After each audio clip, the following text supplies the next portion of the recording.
Start.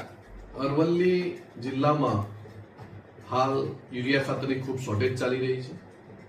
દરેક તાલુકાઓની અંદર આપણે જોઈએ તો ખેડૂત સવારે પોતાના ખેતરમાં જવાને બદલે યુરિયા ખાતર લેવા માટે લાંબી લાંબી લાઈનોમાં ઉભો રહે છે.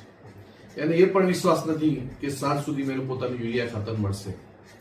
ખેતરમાં એને જે વાવેતર કર્યું હોય એના પ્રમાણમાં યુરિયા ખાતરનો જથ્થો ન મળતા ખેડૂત ખૂબ જ ચિંતિત છે.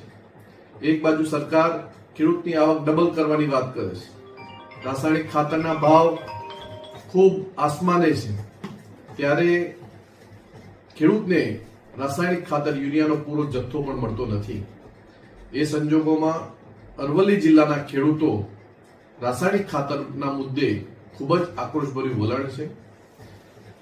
વહીવટી તંત્રના જે ખાતરલક્ષી જ્યારે વાત પૂછવામાં આવે ત્યારે એવું કહેવામાં આવે છે કે ખેડૂતો સ્ટોક કરતા હશે જેથી ખાતર પૂરતું મળતું નથી, અગાઉના વર્ષો કરતાં વાવેતર વધુ છે, પરંતુ વાસ્તવિક પરિસ્થિતિ ખૂબ અલગ છે. ખેડૂતો સ્ટોકની વાત ક્યાં છે? અત્યારે જે પહેલી પાણી કે બીજી પાણી જે ઘઉંની અંદર કે બટાકાની અંદર જે પાણી આપતા હોય એની અંદર આપવા માટે પૂરતું યુરિયા ખાતરનો પણ જથ્થો મળતો નથી. એટલે સરકારે તાત્કાલિક ધોરણે અરવલ્લી જિલ્લાનો ખેડૂતોને યુરિયા ખાતર મળે એ માટેની તજવીજ હાથ ધરવી જોઈએ.